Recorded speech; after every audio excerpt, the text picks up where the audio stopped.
Planeta de Edith, la historia de hoy es... Mi pareja me engañó con un criminal mientras yo cuidaba a mi madre moribunda. Mi venganza silenciosa los llevó a ambos a la cárcel. El desenlace fue más impactante de lo que imaginé. Advertencia. Esta historia contiene temas delicados. Si te sientes incómodo, te sugiero que dejes de leer. Mi experiencia es larga, pero tristemente real, y no le desearía mi vivencia a nadie, ni siquiera a aquellos de quienes decidí vengarme. Tendré que admitir cosas sobre mí que preferiría mantener ocultas y de las que no estoy orgulloso. Cuando tenía 19 años, mi vida dio un giro inesperado al enterarnos de que mi padre padecía cáncer de páncreas. Con mi madre trabajando largas jornadas, asumí la responsabilidad de cuidarlo durante su batalla de 4 años contra la enfermedad. Lamentablemente, falleció después de someterse a una cirugía cardíaca compleja. Su partida transformó por completo a mi madre y yo intenté mantenerme fuerte por ambos. Fueron tiempos oscuros que me cambiaron profundamente. Mis calificaciones bajaron y tuve que conseguir un trabajo para ayudar económicamente en casa. Mi perspectiva cambió radicalmente. Había llevado una vida bastante protegida, participando regularmente en actividades religiosas. Tras la muerte de mi padre, si quería ir a la universidad, tendría que costearla yo mismo. No calificaba para préstamos estudiantiles. Con las responsabilidades en casa y la constante necesidad de dinero extra, mi trabajo de salario mínimo no era suficiente. Un amigo me introdujo en un mundo peligroso, ofreciéndome la oportunidad de ganar dinero rápido trabajando para él y sus contactos. Eran traficantes y eventualmente comencé a distribuir sustancias ilegales para ellos. Después de varios meses en ese negocio turbio, logré ahorrar lo suficiente para financiar mis estudios universitarios. Mantuve un perfil bajo, sin llamar la atención con ropa costosa o gastos extravagantes. Completé mi licenciatura en 3 años, gracias al tiempo extra que tenía. Inicialmente quería ser abogado, pero mi experiencia en el mundo del crimen me hizo reconsiderar esa opción. Estudié Derecho, pero nunca presenté el examen para ejercer, optando por convertirme en asistente legal. En la universidad me reencontré con Rita, una antigua compañera de secundaria. Descubrimos que habíamos sentido atracción mutua en aquella época, pero éramos demasiado tímidos para expresarlo. Nuestra amistad floreció rápidamente, convirtiéndonos en mejores amigos y eventualmente en pareja.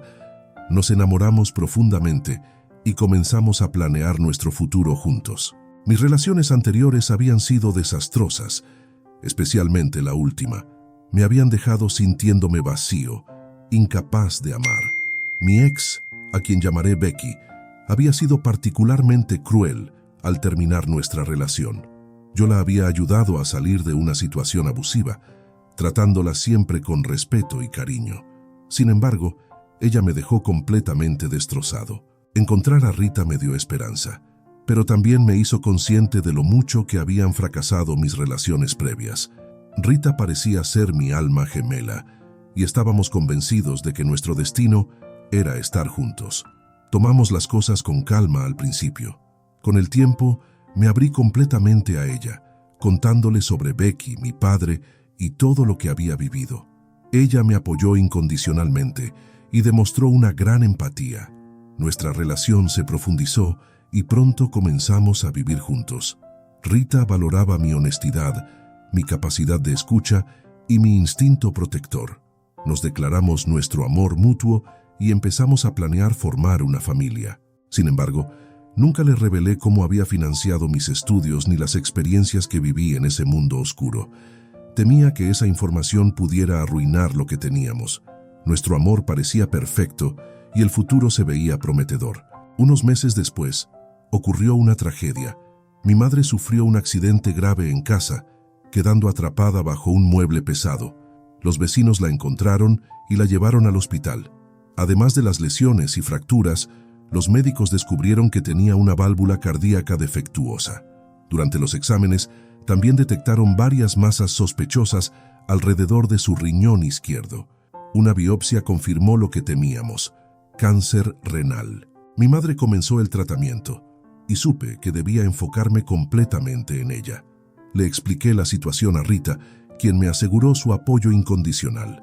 Me dijo que no quería que nuestra relación se pausara y que estaría allí para mí en todo momento.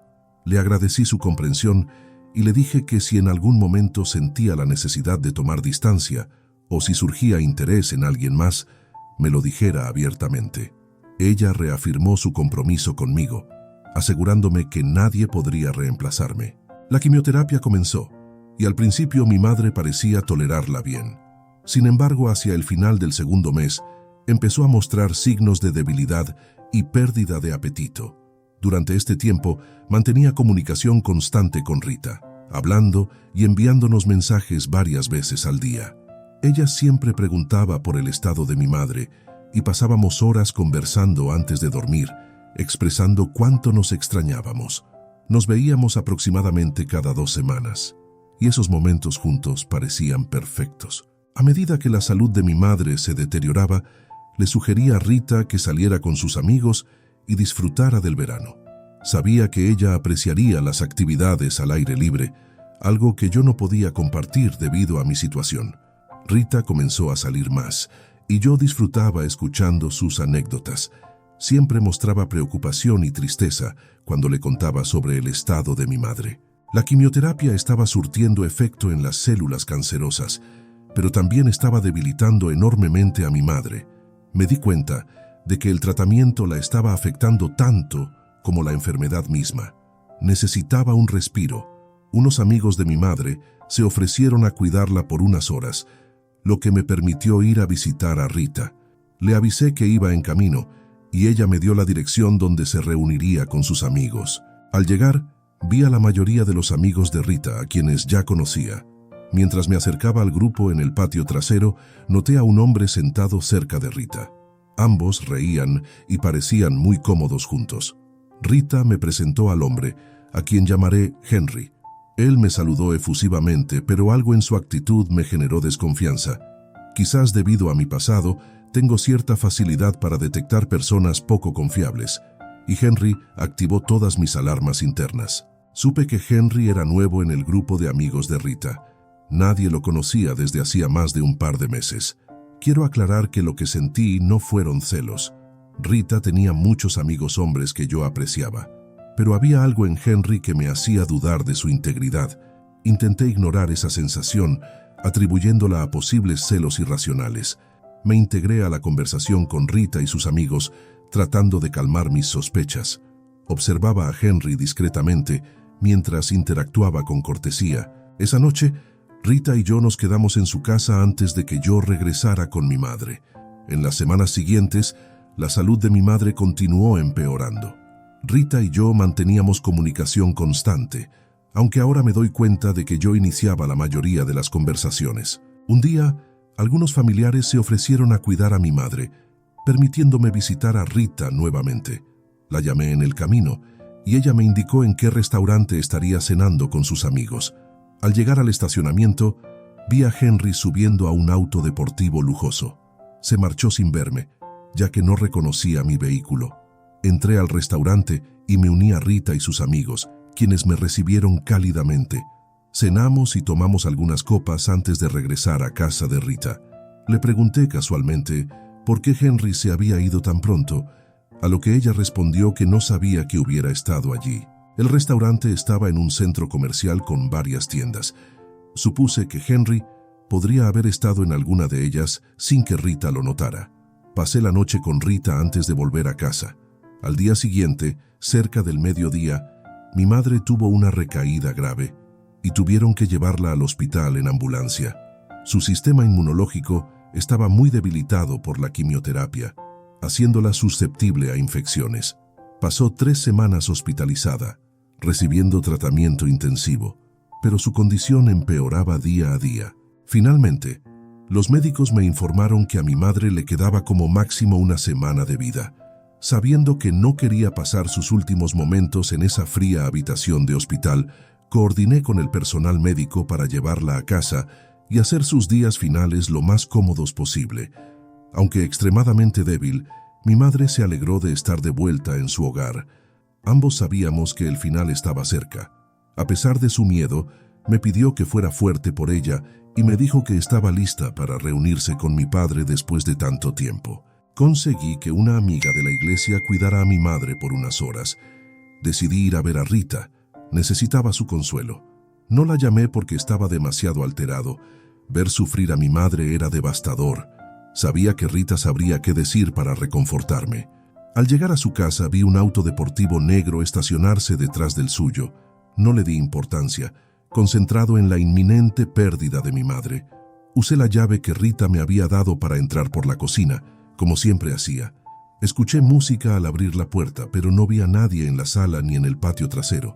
Mientras caminaba por el pasillo hacia su habitación, comencé a escuchar ruidos que me hicieron detenerme.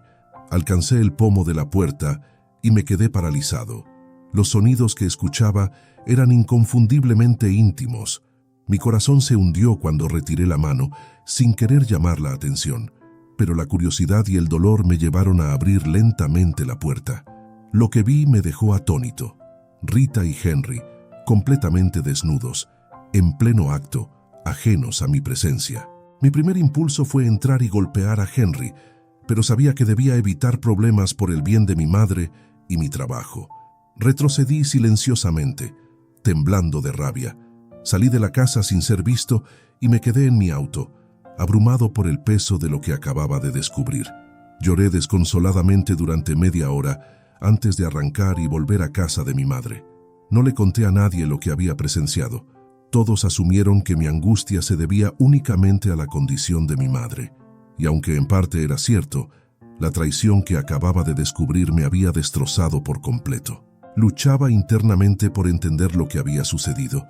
Sabía que mi madre debía ser mi prioridad en estos momentos críticos, pero me sentía profundamente traicionado por Rita. La rabia que experimentaba era como nada que hubiera sentido antes, y eso que ya había conocido la ira en el pasado. Consideré llamarla, confrontarla con lo que había visto, pero comprendí que si no le importaba serme fiel mientras mi madre estaba en su lecho de muerte, mis reproches no tendrían ningún efecto. Me aseguré de que mi madre estuviera cómoda y me retiré a mi antigua habitación intentando dormir. Pasé la noche entre lágrimas y pesadillas, despertándome varias veces solo para volver a llorar. A la mañana siguiente, mi teléfono sonó. Era Rita. Ignoré la llamada, resistiendo el impulso de arrojar el teléfono contra la pared. Fui a ver a mi madre, que dormía profundamente debido a la morfina. Me las arreglé para enviarle un mensaje a Rita, diciéndole que estaba ocupado con mi madre y que la llamaría más tarde. Después de obligarme a comer algo y ducharme, llegaron las enfermeras de cuidados paliativos para revisar a mi madre. Tras examinarla, me informaron que probablemente fallecería en las próximas 48 horas. Les agradecí y salí al patio trasero, luchando por mantener la compostura ante todo lo que estaba sucediendo. Logré enviarle otro mensaje a Rita, diciéndole que el estado de mi madre seguía igual. No quería verla, ni hablar con ella, ni que apareciera. Le debía a mi madre hacer todo lo posible para que sus últimos momentos fueran lo más pacíficos posible. La tarde siguiente, poco antes de las 6, mi madre dio su último suspiro mientras yo sostenía su mano. Los siguientes 3 días los pasé organizando el funeral con su pastor y ultimando detalles en la iglesia. Sin embargo, no podía sacar de mi mente las imágenes de Rita y Henry juntos. Cuanto más lo pensaba, más me enfurecía. Estaba furioso con Rita, pero recordar cómo Henry había sido tan amigable conmigo hacía que mi sangre hirviera aún más. Me preguntaba si ya tenían una relación cuando los presentaron o si estaba a punto de comenzar. Necesitaba saber exactamente quién era Henry. Contraté a un investigador privado para que indagara sobre sus antecedentes. Desde el momento en que lo conocí, sentí que algo no cuadraba con él y me reprochaba haber ignorado mi instinto. El investigador, un contacto de la firma donde trabajaba, me entregó un informe sobre Henry una semana después.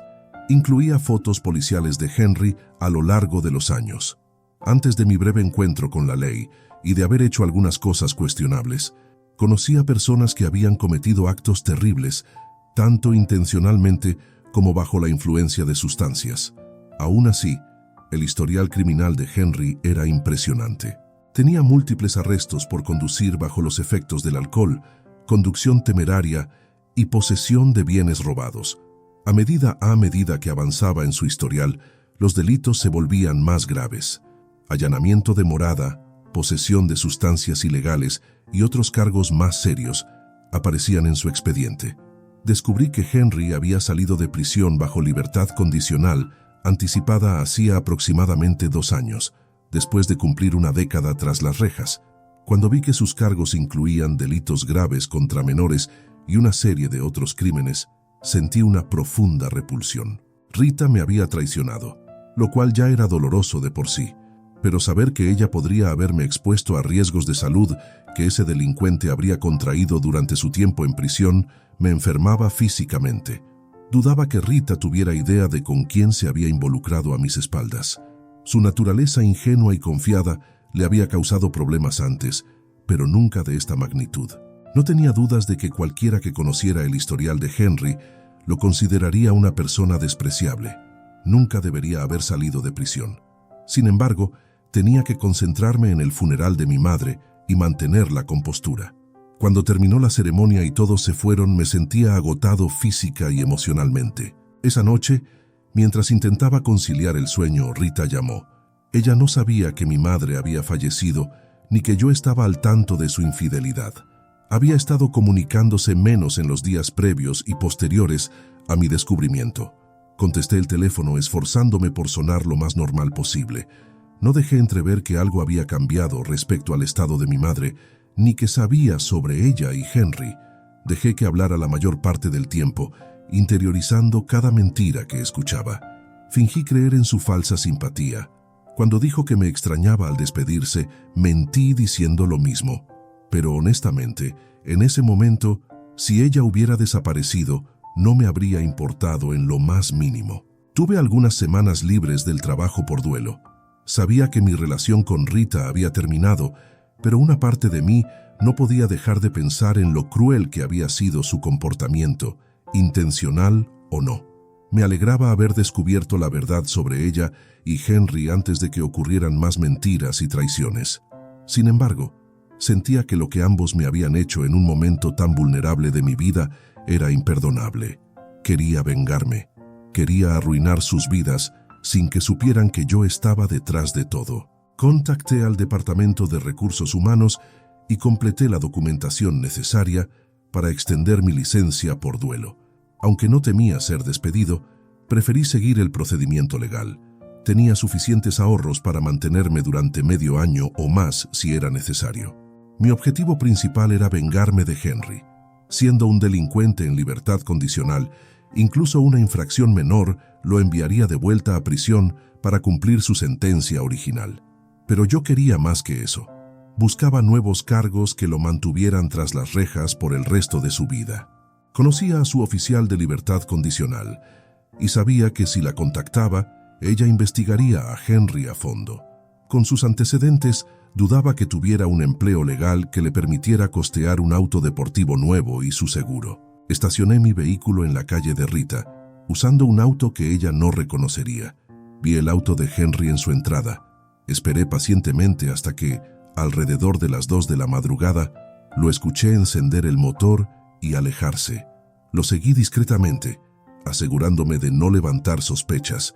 Era el momento de hacer mi propia investigación. Manteniendo una distancia prudente, seguí a Henry hasta una casa descuidada en un barrio de clase baja. Anoté la matrícula de su auto y estacioné más adelante. Dormí algunas horas en mi vehículo, vigilando la casa.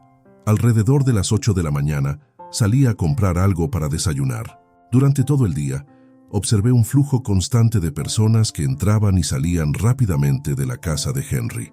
Era evidente que estaba involucrado en actividades ilícitas. Tomé fotos de cada vehículo que se detenía y grabé varios videos de la actividad. Repetí esta rutina durante varios días, documentando meticulosamente todo lo que ocurría. También vigilaba por las noches cuando sabía que Rita salía del trabajo. Henry se iba y lo seguía para verlo encontrarse con Rita en restaurantes o ir directamente a su casa. Dudaba mucho que Rita hubiera estado alguna vez en la casa de Henry, al menos no en esa casa. Aunque ya tenía suficiente evidencia para entregar a la policía, decidí documentar un día más de actividades. Ese último día, Me instalé cerca de la casa de Henry alrededor de las 3 de la tarde. Noté que el flujo de visitantes había disminuido, lo cual era inusual. Media hora después vi llegar una camioneta negra de lujo. A diferencia de las visitas habituales, de esta vez bajaron 3 hombres corpulentos que escoltaron a un hombre de mediana edad al interior. Permanecieron en la casa por más de 2 horas, algo completamente fuera de lo común. Estaba casi seguro de que ese hombre era el proveedor de Henry. Pasé en mi auto y fotografié la matrícula de la camioneta. En casa, descargué todas las fotos y videos que había recopilado en mi computadora. Redacté un informe detallado de la actividad observada durante los 4 días.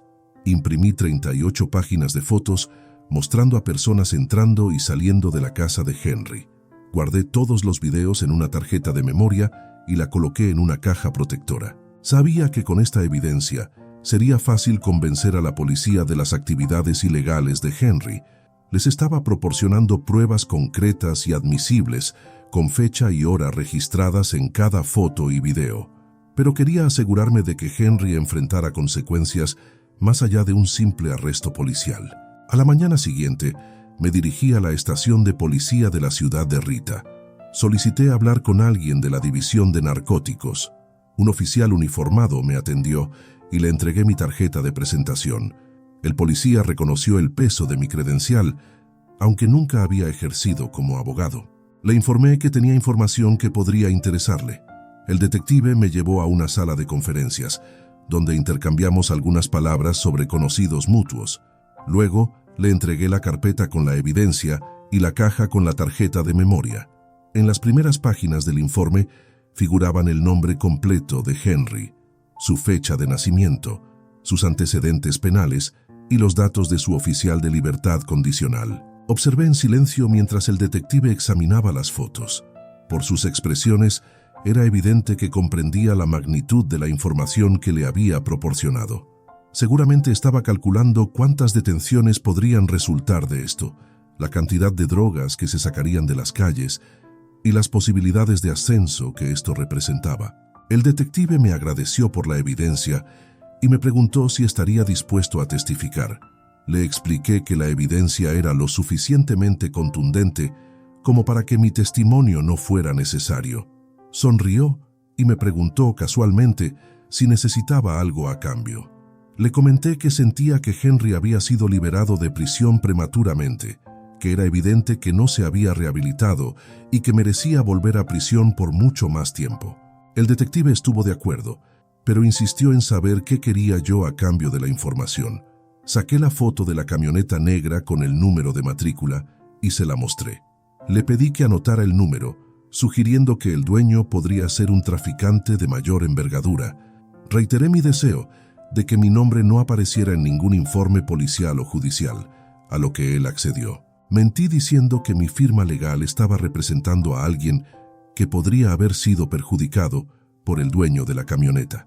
Sabía que podría haber pedido a uno de los abogados de mi firma que solicitara esta información como un favor, pero también sabía que los abogados prefieren usar sus contactos con moderación. El detective reflexionó unos segundos, dándose cuenta de que le había proporcionado otra pista valiosa. En 5 días, yo había realizado más trabajo de investigación que su equipo en meses. Aceptó gustosamente mi propuesta. 10 minutos después, regresó con una impresión que contenía el nombre y la dirección del propietario de la camioneta. Doblé el papel y lo guardé en mi bolsillo.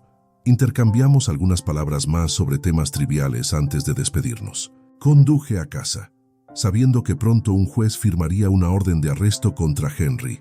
Me mantuve al margen durante los siguientes días, monitoreando los informes de arrestos en el periódico local de Rita en línea. Una mañana, la portada mostraba una foto de Henry visiblemente confundido, siendo escoltado esposado. A menos que cometieran algún error procesal grave, Henry cumpliría su sentencia original más varios años adicionales. Siempre existía la posibilidad de que consiguiera un buen abogado para reducir los cargos o encontrar algún tecnicismo legal para librarse. No podía permitir que eso sucediera. Apenas 10 minutos después de que saliera la noticia, mi teléfono sonó. Era Rita. Contesté, fingiendo sorpresa y alegría de escucharla. Sin siquiera saludar, me preguntó por qué no le había avisado del fallecimiento de mi madre. Había visto el obituario en el periódico local. Le respondí que parecía que ella estaba ocupada disfrutando de la vida y no quería cargarla con mi dolor. Rápidamente le pregunté por qué había estado menos comunicativa últimamente. Ella cambió de tema y me pidió que nos viéramos. Me esforcé por sonar feliz de escucharla y le dije que la extrañaba. Le propuse cenar en nuestro restaurante favorito en mi ciudad y ella aceptó de inmediato. Con Henry fuera del panorama, parecía ansiosa por volver a tener mi atención. Me presenté a la cena con una sonrisa forzada y un abrazo prolongado, luchando contra el impulso de terminar todo en ese momento. Me sorprendió que no dijera nada cuando evité besarla.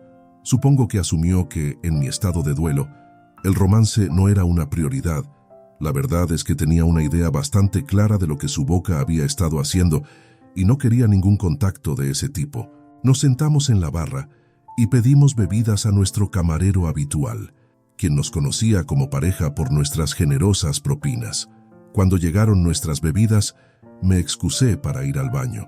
Aproveché para enviar un mensaje al camarero, pidiéndole que mis bebidas fueran sin alcohol y las de Rita dobles. Al regresar, seguimos conversando sobre cócteles que habíamos disfrutado en el pasado. Actué como si estuviera buscando la receta de alguna bebida especial. Cuando el camarero se acercó para tomar otro pedido, le mostré discretamente el mensaje en mi teléfono, preguntándole si conocía esa bebida.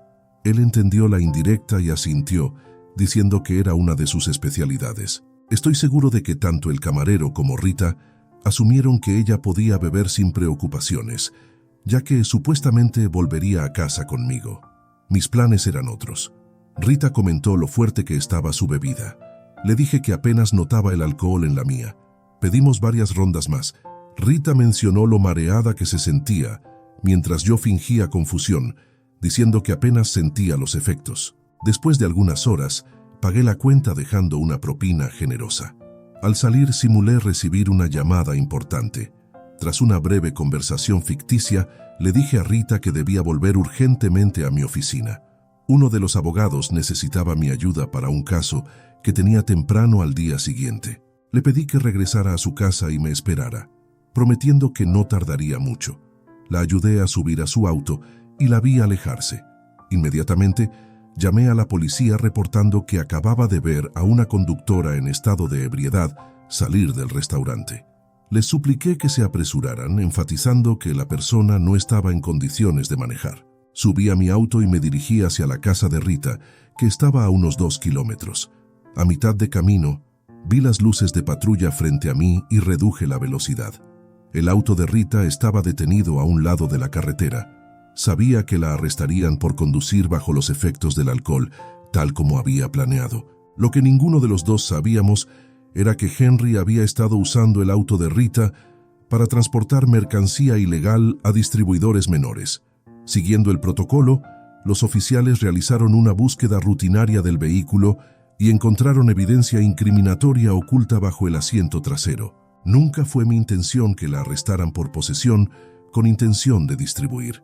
Sin embargo, el hecho de que Rita me hubiera dado una llave de repuesto de su auto la misma noche que me dio la llave de su casa, me hizo darme cuenta de que fácilmente podría haber sido yo quien terminara con su vida arruinada. Ninguno de los dos tenía idea aún de lo que yo sabía sobre su infidelidad. Eso se revelaría más tarde. Regresé a mi casa y poco después recibí una llamada de un número desconocido. Al contestar, escuché a Rita llorando y balbuceando, intentando explicarme algo. La tranquilicé, realmente queriendo oír lo que tenía que decir. Finalmente logró decirme que estaba en la cárcel. Fingí sorpresa y le pregunté dónde y por qué. Cuando me contó sobre los cargos por drogas, actué genuinamente impactado. Le pregunté qué quería que hiciera y ella me suplicó que la ayudara a salir. Me pidió que pagara su fianza. Le expliqué que, debido al reciente fallecimiento de mi madre, no podía arriesgar ninguna de mis propiedades por problemas de sucesión. Aunque fácilmente podría haber puesto mi casa como garantía, veía los cargos en su contra como un daño colateral. Ella ya había lastimado mi vida lo suficiente con su traición, y los cargos por posesión con intención de distribuir conllevaban una sentencia obligatoria. Sentí que, Después de lo que me había hecho, en cierta forma merecía lo que le estaba pasando. Asistí a su audiencia preliminar y me senté en la parte trasera de la sala, esperando pasar desapercibido. Cuando Rita entró, me vio. Su mirada reflejaba confusión, como si no pudiera comprender cómo había terminado en esa situación. Por supuesto, ella no sabía exactamente cómo había sucedido y yo tenía que mantener mi fachada de ignorancia.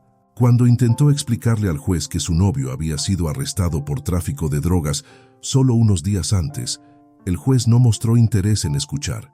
Rita se giró hacia mí, con vergüenza y lágrimas en los ojos, dándose cuenta de que yo sabía sobre su infidelidad. Negué con la cabeza en señal de disgusto mientras se la llevaban. Sabía que cualquier intento de contactarme nuevamente sería inútil. La fianza se fijó en una cantidad exorbitante, tanto para ella como para Henry. Él se declaró culpable y renunció a un juicio en un intento de obtener clemencia, pero no tuvo éxito. El juicio de Rita se llevó a cabo unas semanas después y ella aceptó un acuerdo con la fiscalía.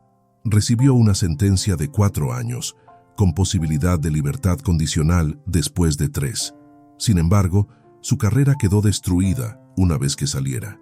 Y francamente eso no me importaba en lo más mínimo. Se habían metido con la persona equivocada en el peor momento posible.